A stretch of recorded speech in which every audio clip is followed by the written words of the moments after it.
Começa agora mais um programa Aula Magna. Hoje você vai rever a palestra do professor titular de Direito Constitucional da Universidade do Estado do Rio de Janeiro, Luiz Roberto Barroso, com o tema O Novo Direito Constitucional e a Constitucionalização do Direito. Eu tenho muito prazer de estar aqui e de compartilhar algumas ideias e algumas reflexões sobre o tema proposto, o novo direito constitucional e a constitucionalização do direito. Eu sou, como alguns talvez possam saber, professor de Direito Constitucional. Devo dizer a meu crédito que eu sou professor de Direito Constitucional desde o tempo em que isso não dava prestígio para ninguém. O Brasil era um país no qual antes se valorizava a lei ordinária, o regulamento, a portaria, o aviso ministerial. Quando alguém queria minimizar um problema, dizia: essa é uma questão constitucional. No começo da minha vida, o meu pai, muito preocupado com o meu futuro, me dizia: meu filho, precisa parar com esse negócio de fumar, ser Flamengo, e o direito constitucional também não vai levá-lo a parte alguma. Estuda processo civil, ele me dizia. E a verdade, no entanto, é que nós demos a volta por cima. E hoje em dia, já não há mais nada de verdadeiramente importante que se possa pensar ou fazer em termos de direito no Brasil que não passe pela capacidade de trabalhar as categorias do direito constitucional. E, portanto, a introdução dessa minha exposição é assinalando este fenômeno que foi a passagem da Constituição para o centro do sistema jurídico. Aconteceu no Brasil, nos últimos 20 anos, um fenômeno que na Europa aconteceu na Alemanha logo depois da Segunda Guerra Mundial e na Espanha e em Portugal ao longo da década de 70, que foi a passagem da Constituição para o centro do sistema jurídico, onde ela passa a desfrutar não apenas da supremacia formal que sempre teve, mas também de uma supremacia material, de uma supremacia axiológica.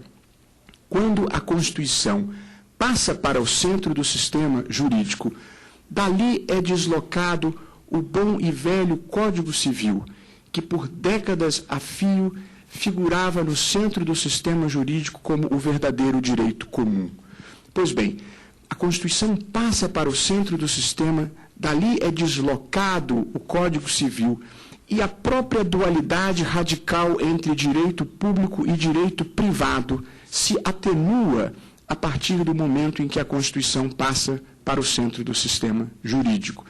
É que esta entronização da Constituição faz com que ocorra um fenômeno conhecido como filtragem constitucional ou como constitucionalização do direito, que é a leitura de todo o direito infraconstitucional, de todo o ordenamento ordinário, à luz da Constituição. E, portanto, a Constituição passa a ser uma lente, passa a ser um filtro através do qual se devem ler e interpretar as categorias e os institutos de todos os ramos do direito. Neste ambiente, neste universo, toda interpretação jurídica passa a ser, direta ou indiretamente, interpretação constitucional. Interpreta-se a Constituição diretamente sempre que uma determinada pretensão é fundada em um dispositivo constitucional. E, naturalmente, para solucionar aquela demanda, o intérprete terá de aplicar a Constituição. Porém, aplica-se também indiretamente a Constituição em toda operação de aplicação do direito infraconstitucional, por duas razões. É que, ao aplicar uma norma ordinária, o intérprete sempre realizará incidentalmente uma operação de controle de constitucionalidade. E, em segundo lugar, porque o sentido e o alcance de qualquer norma infraconstitucional deverá ser fixado à luz dos valores e dos princípios constitucionais. E, portanto, toda interpretação jurídica é também interpretação constitucional. Para quem vem de onde eu venho, esta é a vitória total e absoluta do direito constitucional. Mas a gente na vida deve ser humilde na vitória. A gente deve ser janela e não espelho. E, portanto, o direito constitucional passa a ser a janela pela qual se olha para o mundo e para o direito de uma maneira geral, e não um espelho que é uma forma de olhar para si próprio. Portanto, e concluindo este tópico que é a nossa introdução, o constitucionalismo democrático foi a ideologia vitoriosa do século XX. É nele que se condensam as grandes promessas da modernidade: poder limitado, dignidade da pessoa humana, centralidade dos direitos fundamentais, justiça material, tolerância e, quem sabe, até felicidade.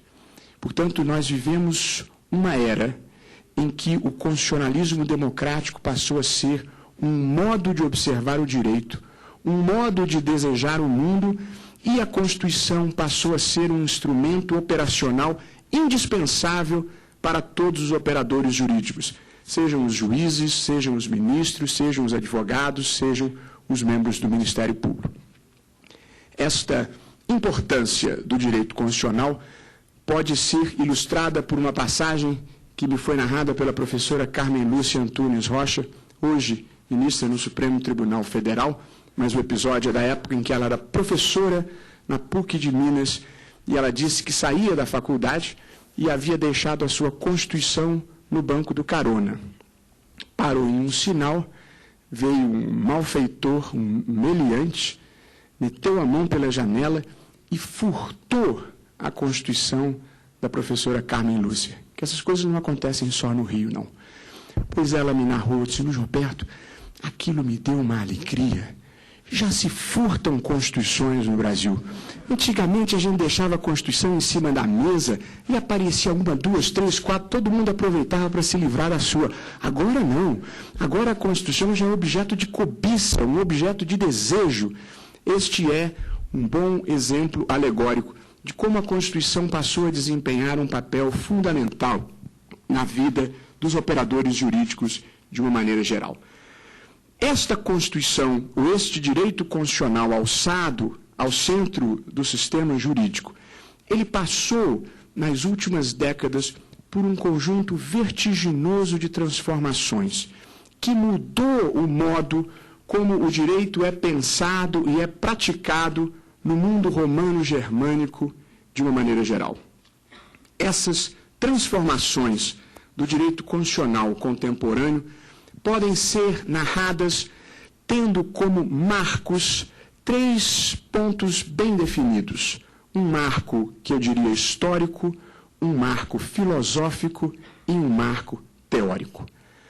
O marco histórico deste novo direito constitucional tem início com a redemocratização da Europa logo depois da Segunda Guerra Mundial, a Alemanha, depois a Itália, e tem como marcos ainda a redemocratização de Portugal e da Espanha ao longo da década de 70, e o marco histórico desse novo direito constitucional no Brasil é a Constituição de 1988, que este ano completa 20 anos e que ajudou a se fazer uma travessia extremamente bem-sucedida entre nós de um Estado autoritário para um Estado democrático de direito.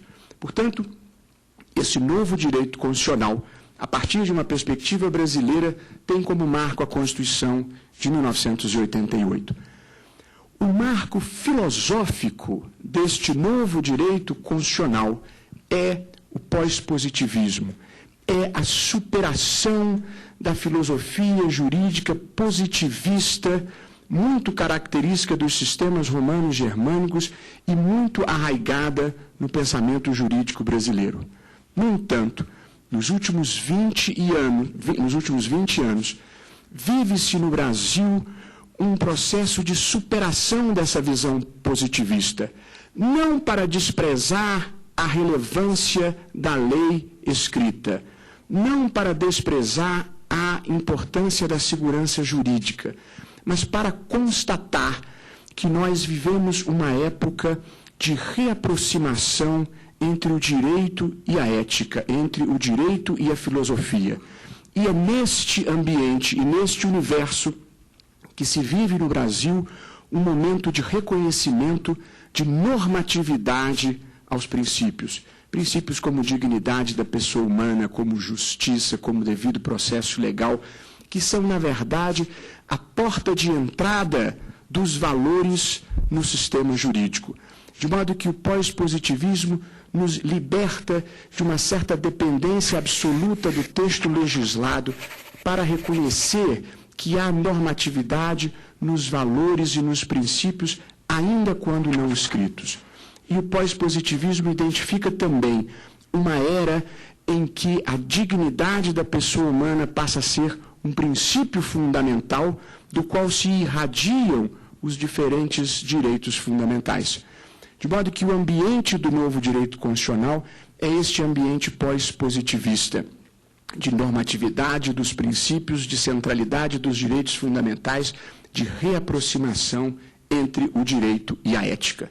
E, por fim, o marco teórico do novo direito constitucional identifica 3 grandes mudanças de paradigma que revolucionaram a prática do direito constitucional nos últimos 50 anos no mundo e nos últimos 20 anos no Brasil.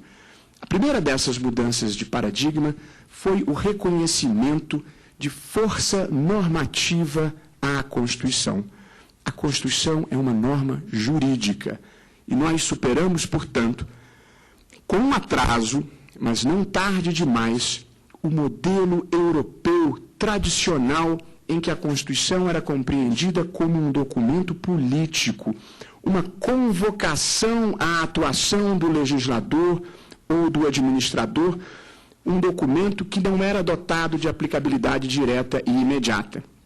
De modo que, neste modelo superado, os direitos não eram irradiados diretamente a partir da Constituição, mas somente a partir do momento em que havia a intermediação do legislador regulamentando o que estava previsto na Constituição.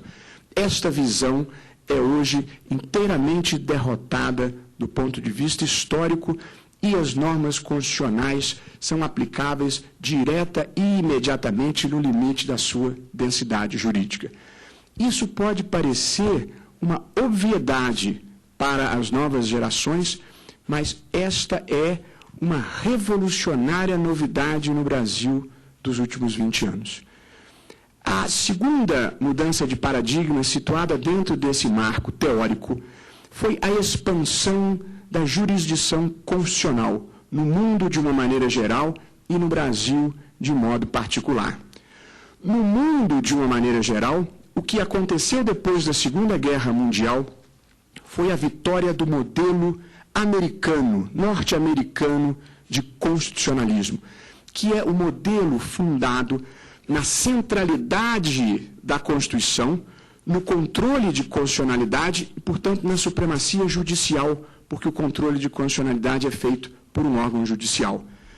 O modelo europeu tradicional era um modelo de centralidade da lei e de supremacia do parlamento, porque como não havia controle de constitucionalidade, a última palavra acerca da interpretação da Constituição era dada pelo parlamento. Portanto, a partir de 1948, 50, na Europa, de uma maneira geral, este modelo de centralidade da lei e de supremacia do parlamento é historicamente derrotado pelo modelo de centralidade da Constituição e de supremacia judicial na interpretação da Constituição. Todos os países europeus democráticos, um a um, praticamente, com algumas exceções como Reino Unido e Holanda, passaram a adotar tribunais constitucionais e, portanto, a permitir o controle de constitucionalidade das leis. O modelo de controle de constitucionalidade na Europa é processualmente, como sabem, diferente do modelo adotado nos Estados Unidos. Mas o conceito de que a última palavra na interpretação da Constituição é dada pelo Poder Judiciário, este foi o modelo que prevaleceu. No Brasil, como se sabe, desde a primeira Constituição republicana, vigorava o modelo norte-americano de controle incidental de constitucionalidade por todos os órgãos judiciais. Mas o controle de constitucionalidade torna-se verdadeiramente importante no Brasil a partir da Constituição de 1988, que manteve o controle incidental, mas expandiu notavelmente o controle por via das ações diretas, dos processos objetivos, notadamente pela ampliação dos legitimados ativos previstos no artigo 103. De modo que, sob a Constituição de 1988, houve um boom de controle de constitucionalidade que torna o modelo brasileiro muito peculiar, porque algumas das grandes questões controvertidas postas ao debate público no Brasil, elas chegam diretamente e rapidamente ao Supremo Tribunal Federal por meio de ações diretas. De modo que esta é a segunda grande transformação teórica. A jurisdição constitucional passa a desempenhar um papel de grande distinção no mundo de uma maneira geral e no Brasil de uma maneira muito particular. E a terceira e última mudança teórica, que revolucionou a prática do direito constitucional e do direito de uma maneira geral, foi o desenvolvimento de uma nova interpretação constitucional, de novas categorias para a interpretação constitucional.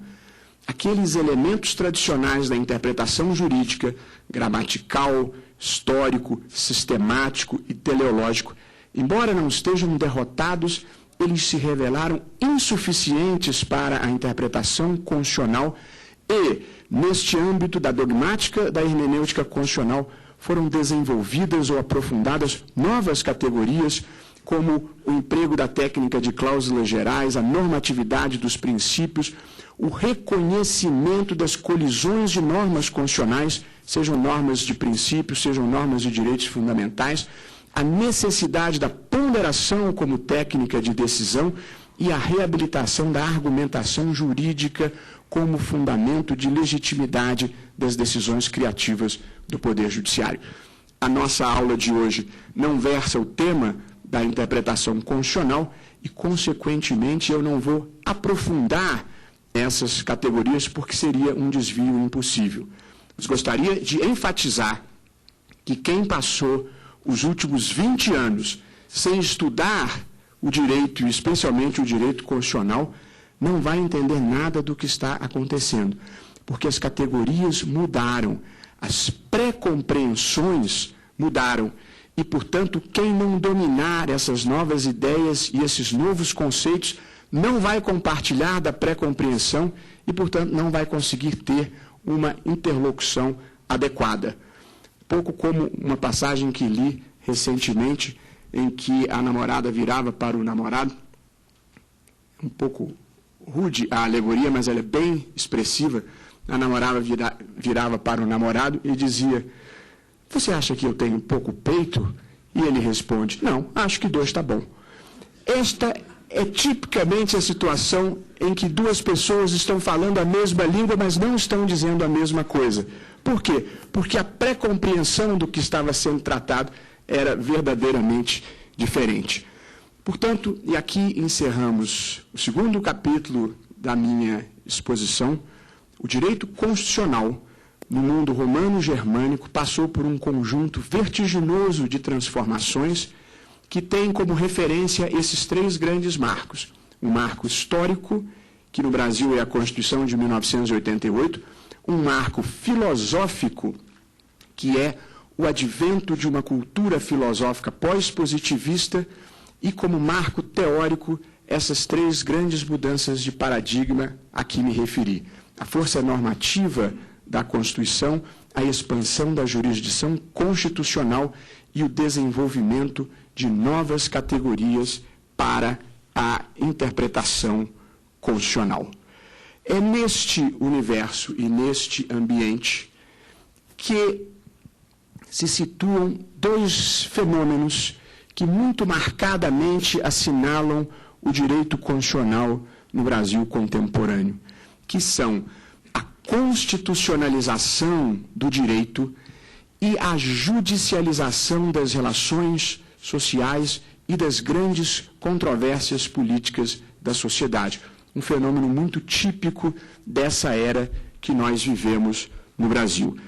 Eu gostaria de começar pela constitucionalização do direito, identificando o significado dessa expressão. Constitucionalização do direito significa a irradiação dos valores, dos princípios e das regras da Constituição por todo o sistema jurídico. A expressão constitucionalização do direito não significa propriamente o fato de que a Constituição brasileira tem uma série de normas de direito administrativo, de direito penal, de direito civil, de direito processual. Essa é uma face do fenômeno.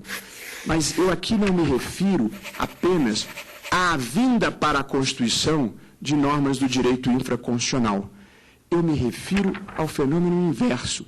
É a ida da Constituição ao direito civil, ao direito administrativo, ao direito processual, modificando o sentido e o alcance das normas desses domínios e, portanto, modificando o modo como estas normas são interpretadas. De modo que, nos tempos modernos, toda interpretação jurídica é interpretação constitucional e interpretam-se todos os ramos de direito conforme a Constituição. Isto vale, portanto, para o direito civil, para o direito administrativo, para o direito penal. E esses são os três ramos que eu gostaria de brevemente utilizar como exemplos. O direito civil foi talvez o que tenha sofrido mais intensamente o impacto da constitucionalização. O professor Paulo Bonavides tem uma frase feliz em que ele fala: ontem os códigos, hoje a Constituição.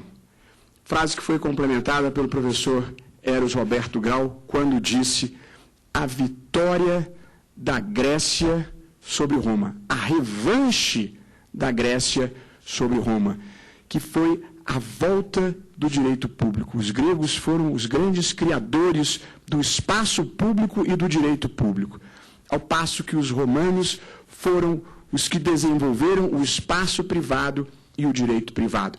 Pois nós vivemos uma época de constitucionalização do direito de uma maneira geral e, especialmente, a constitucionalização do direito civil. Nos últimos 20 anos, aconteceu em diversos países romanos germânicos e no Brasil, muito particularmente, esta aproximação entre o direito civil e o direito constitucional. A verdade é que o direito civil, nos últimos anos, atirou-se apaixonadamente nos braços do direito constitucional e foi correspondido. E na vida, melhor que um grande amor, só um grande amor correspondido. Portanto, há um fenômeno na paisagem jurídica contemporânea que é a constitucionalização do direito civil. Na dupla vertente, seja a da vinda de institutos e categorias do direito civil para a Constituição, seja a ida da Constituição para a reinterpretação desses institutos. Exemplos da primeira afirmação: a Constituição revolucionou os modos de constituição de família e, portanto, já não é mais apenas o casamento, mas existe a família da união estável, existe a família monoparental e logo ali na esquina do tempo vai haver as famílias resultantes das uniões homoafetivas. A matéria, inclusive, já está posta perante o Supremo Tribunal Federal. Vieram para a Constituição a função social da propriedade, de onde se extrai também a ideia de função social do contrato. A igualdade entre os cônjuges, o homem já não é mais o chefe da sociedade conjugal, está lá na Constituição. A igualdade entre os filhos está na Constituição. A própria ideia de boa-fé objetiva, boa parte da doutrina extrai do princípio constitucional da dignidade da pessoa humana. Portanto, há na Constituição uma revisão de inúmeros conceitos tradicionais do direito civil, inclusive 3 dos conceitos mais clássicos: família, propriedade e contratos.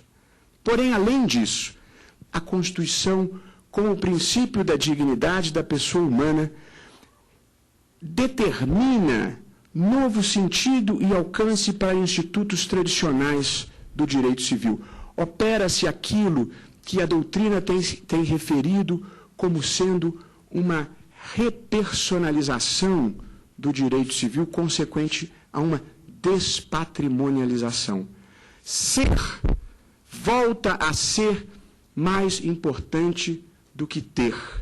Este é o processo histórico da constitucionalização do direito civil e da incidência do princípio da dignidade da pessoa humana.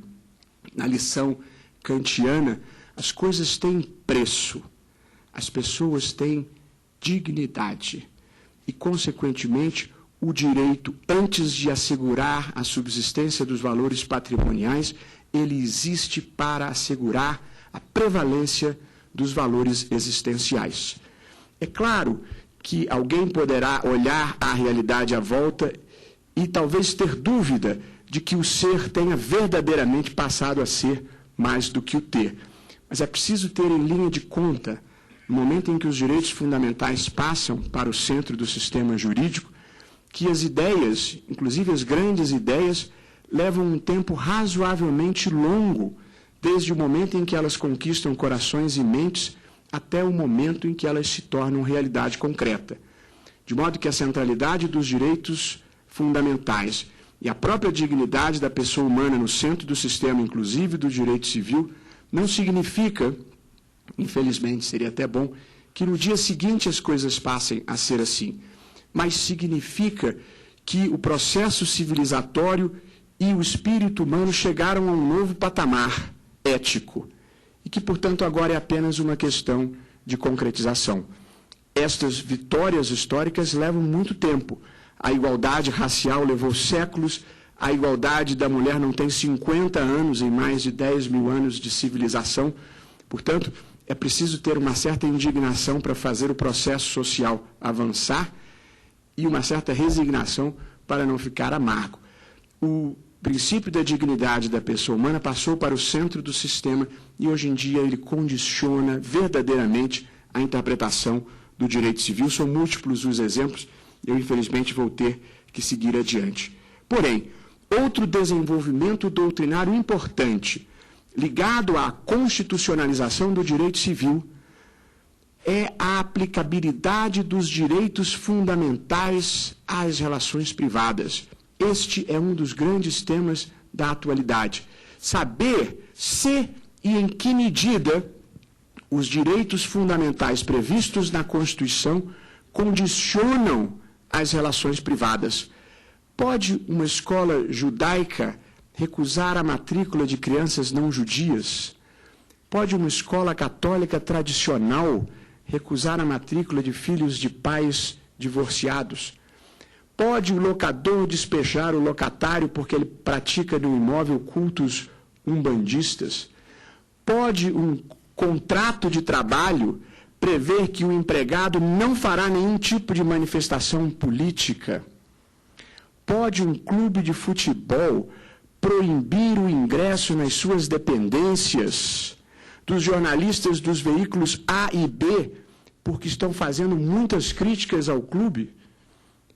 E esta é uma questão concreta que foi posta perante a Justiça do Rio de Janeiro, um clube de futebol, invocando a circunstância de que o estádio é propriedade privada e que o grande princípio no direito privado é o da autonomia da vontade. O clube de futebol diz: eu não quero que os jornalistas dos veículos A e B entrem aqui. E pela cultura tradicional privatista, esta é a regra que deveria prevalecer. Quais são os direitos fundamentais afetados neste exemplo que acabo de dar? São o direito de trabalho do jornalista, a liberdade de expressão do jornalista, o direito de informação do público. E aqui é uma questão de saber, numa relação privada que se estabelece a partir do direito de propriedade e da autonomia da vontade, é possível alguém invocar em seu favor um direito constitucional fundamental previsto na Constituição? A resposta me parecerá afirmativa mas aqui há um ponto de equilíbrio que só pode ser estabelecido caso a caso.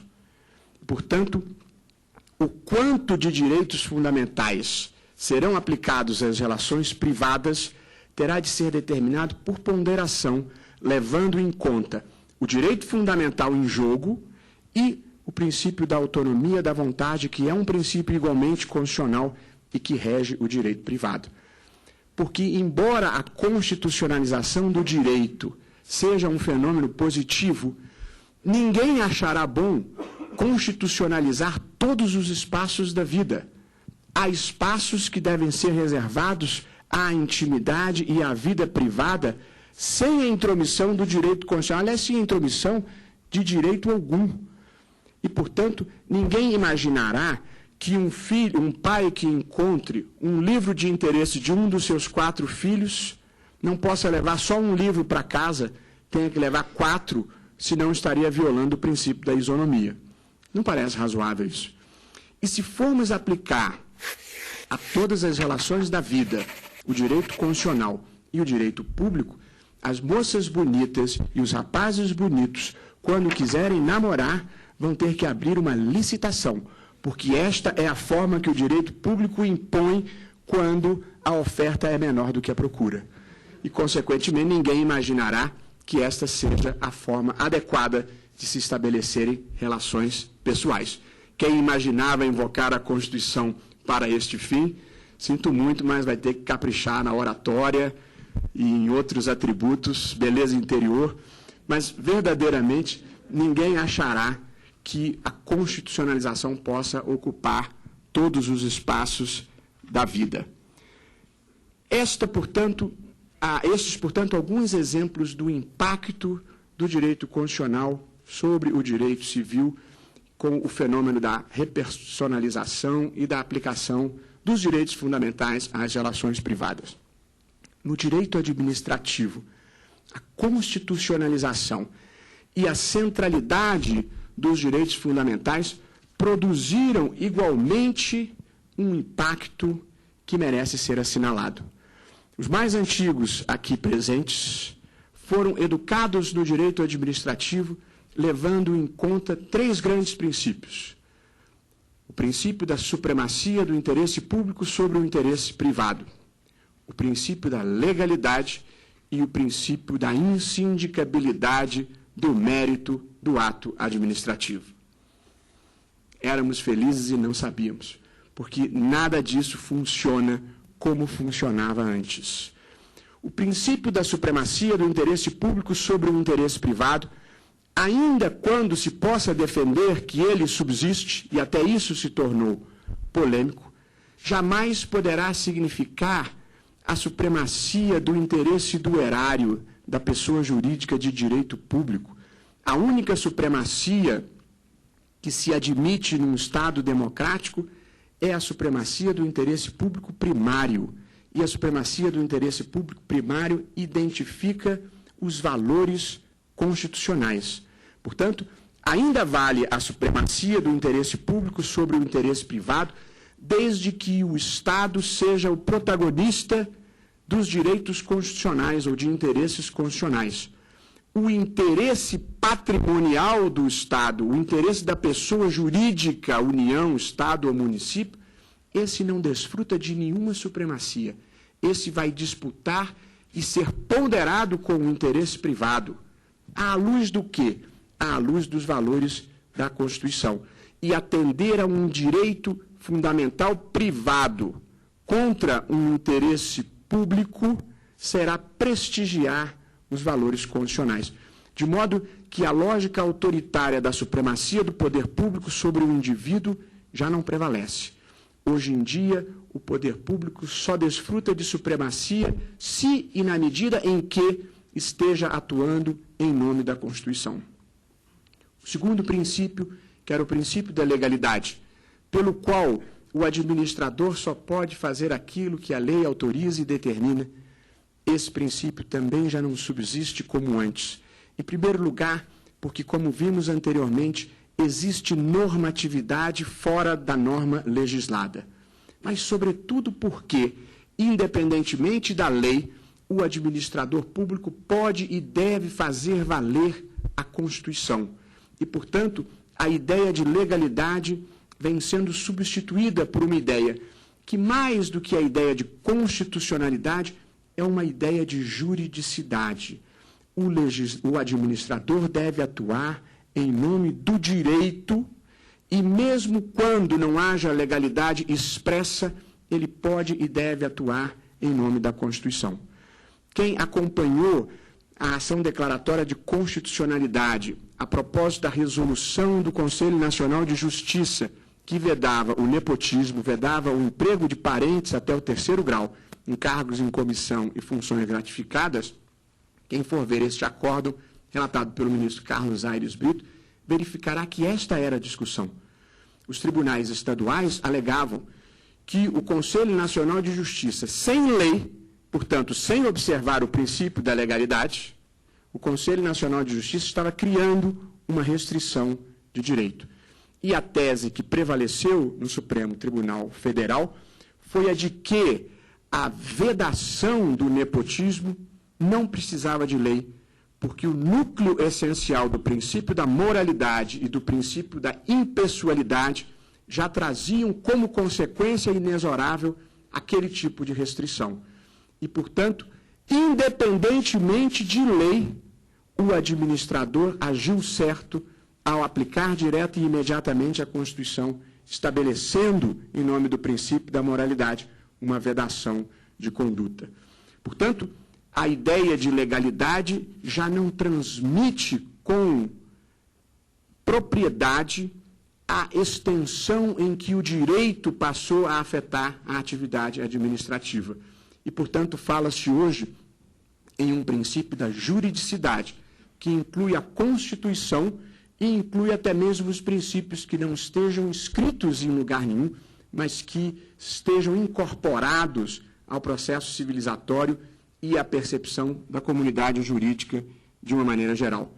E, por fim, a ideia de que apenas os aspectos legais, formais do ato administrativo eram controláveis pelo Poder Judiciário, também não subsiste mais numa era em que princípios como o da razoabilidade, o da moralidade, o da eficiência permitem, sim, o controle da discricionariedade do ato administrativo, o controle do mérito. Um controle que deve ser exercido com parcimônia para que o judiciário não sobreponha a sua vontade política à do administrador.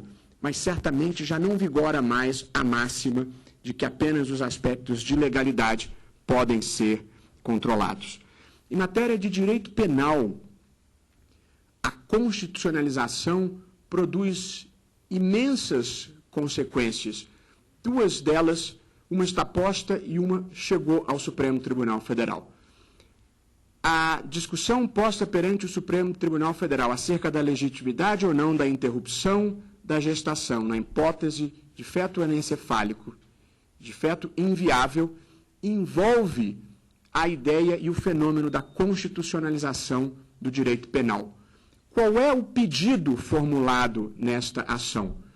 O que se pede é que o Supremo Tribunal Federal interprete, conforme a Constituição, os artigos do Código Penal que criminalizam o aborto, para declarar que eles não incidem nesta hipótese. Porque criminalizar a interrupção da gestação, neste caso, violaria o princípio da dignidade da pessoa humana. Porque, esta é a tese da ação, pelo princípio da dignidade da pessoa humana, não se deve obrigar uma mulher que faz o diagnóstico da inviabilidade fetal do 3º mês de gestação a levar aquela gestação até o 9º mês, fazendo com que ela passe por todas as transformações físicas e psicológicas pelas quais passa uma mulher durante a gestação, preparando-se para ter o filho que ela não vai ter. E para esta mulher, o parto não vai ser uma celebração na vida, mas vai ser um ritual de morte. E, portanto, o que se pede é que o Supremo, evidentemente, resguarde o direito de quem queira levar a gestação a termo, mas também assegure o direito de quem queira interrompê-la. Ninguém pede para declarar a inconstitucionalidade da norma que criminaliza o aborto. O que se pede é para dizer que ela não deve incidir neste caso, porque se incidir, estaria violando ou estará violando a Constituição. O segundo exemplo interessante em matéria penal, esse chegou ao Supremo também, diz respeito à seguinte situação. Um diretor teatral encenou no Teatro Municipal do Rio de Janeiro a peça Tristão e Isolda. Atrasou muito, parece que a encenação não foi muito feliz, e ao final desta apresentação no Teatro Municipal, já quase 3 horas da manhã, o público vaiou estrepitosamente aquela montagem. Quando o diretor subiu ao palco, como é próprio dessas situações, a vaia aumentou e ecoava pela Cinelândia, pelo centro do Rio de Janeiro, naquela madrugada silenciosa, e o diretor, indignado com aquela reação do público, virou-se de costas para a plateia, abaixou as calças e exibiu as nádegas para uma plateia que achava já ter visto tudo de ruim que era possível ver naquela noite. Havia membros do Ministério Público presentes na exibição. O diretor foi denunciado criminalmente por ato obsceno. A denúncia foi recebida e houve um habeas corpus contra o recebimento da denúncia. O habeas corpus não foi concedido, foi-se ao 2º grau, não foi concedido, foi-se ao STJ, não foi concedido. Desse incrível sistema brasileiro, chegou-se ao Supremo Tribunal Federal. E o Supremo Tribunal Federal, ao contrário das outras instâncias, decidiu pelo trancamento da ação penal. E o Supremo achou, numa decisão conduzida pelo ministro Gilmar Mendes, hoje presidente do tribunal, que aquele fato era atípico.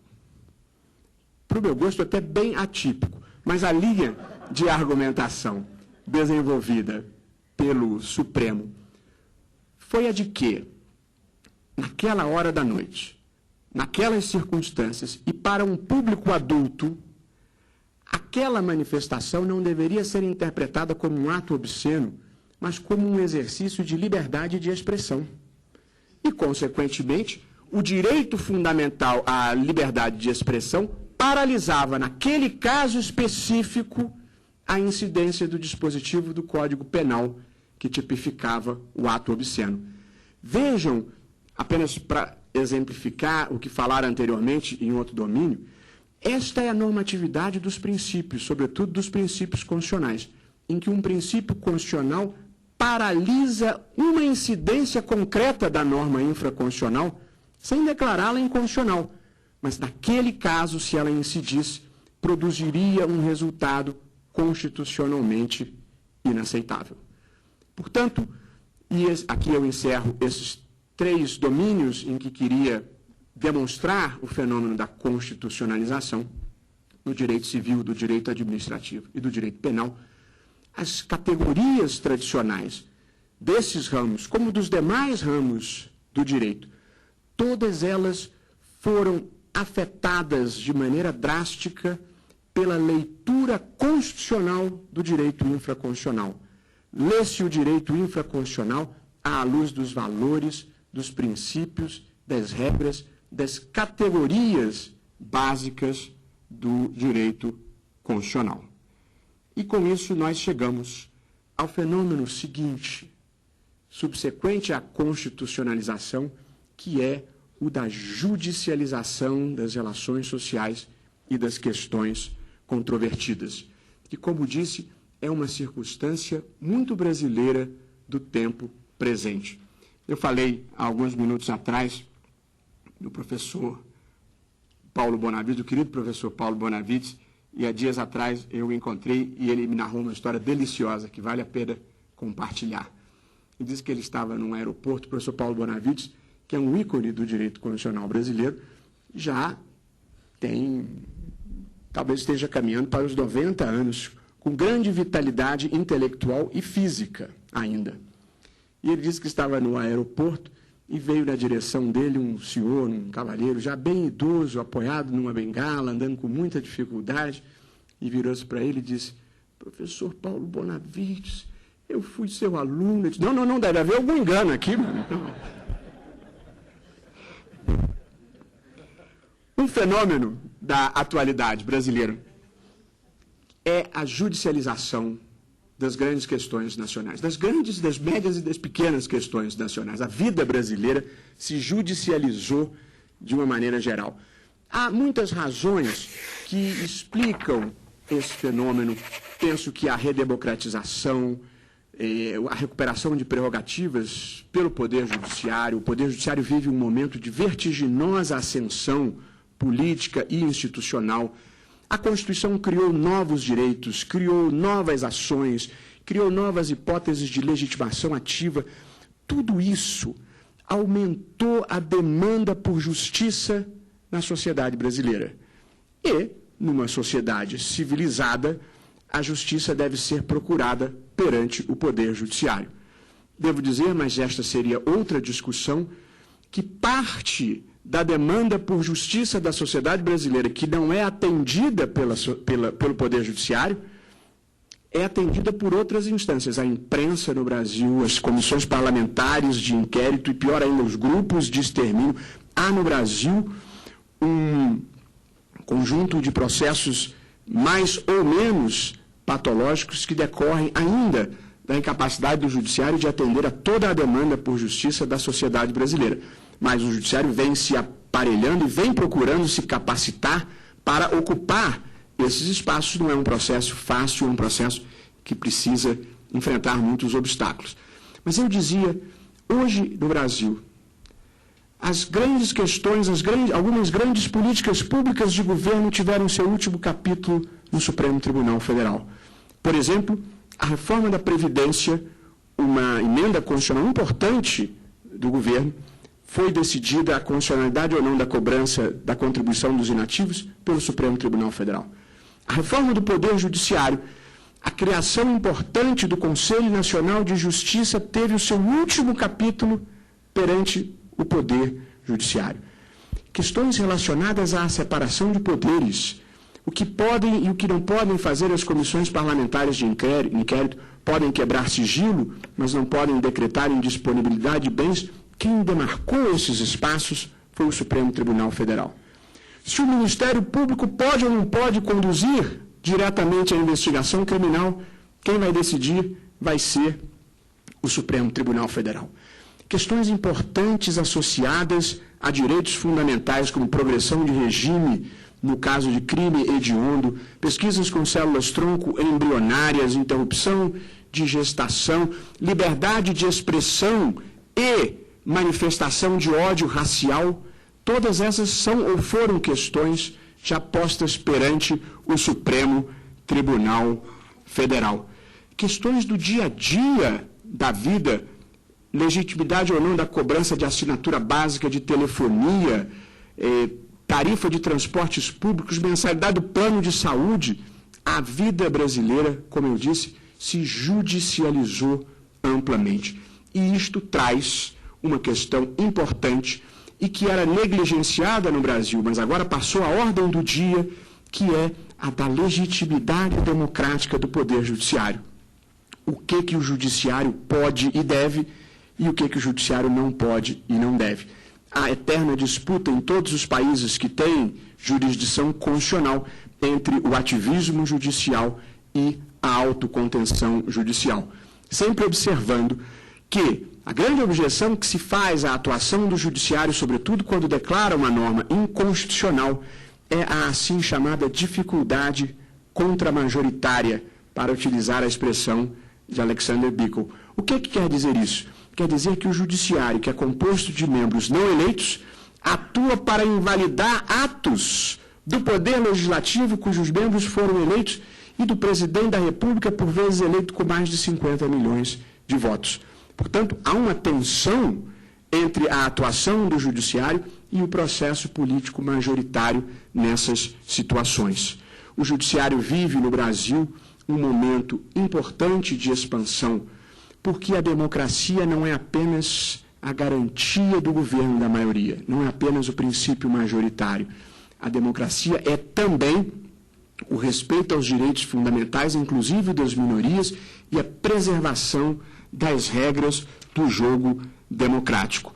Portanto, no debate acerca da legitimidade democrática da atuação do Poder Judiciário, é preciso ter em conta que o judiciário deve ter autocontenção para respeitar o processo político majoritário, mas deve ter a ousadia de assegurar os direitos fundamentais, mesmo contra a vontade abusiva das minorias.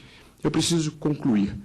Conta-se que George Washington fez o menor discurso de posse na presidência dos Estados Unidos, com 130 palavras, e que William Harrison fez o maior discurso de posse, com 8.000 palavras, pronunciadas numa noite fria e tempestuosa em Washington.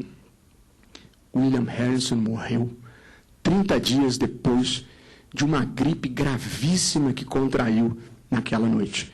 Esta é a maldição que recai sobre os oradores que falam além do seu tempo.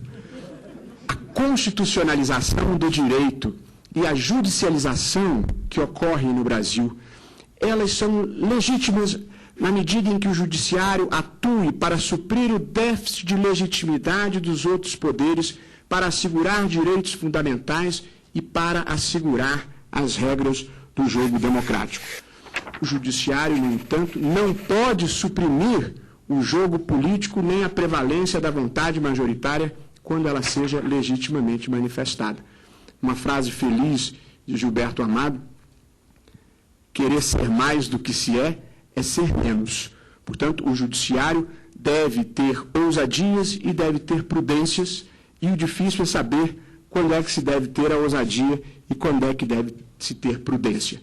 A jurisdição constitucional, a vida institucional é um permanente equilíbrio. É como a vida das pessoas, dos professores, dos advogados, dos cidadãos. A vida institucional é um equilíbrio permanente. A gente está sempre atravessando uma corda bamba. Às vezes inclina um pouco para cá, às vezes inclina um pouco para lá, mas está sempre se equilibrando. Às vezes, a plateia vendo de baixo pode achar que o equilibrista está voando. Não tem problema. A vida é feita de algumas ilusões. Mas o equilibrista, ele tem que saber que ele está se equilibrando. Porque se ele achar que está voando, ele vai cair. E na vida real não tem rede. E, portanto, a jurisdição constitucional, ela deve ser exercida como a vida deve ser vivida, com valores, com determinação, com uma dose de senso de humor e com humildade. Muito obrigado.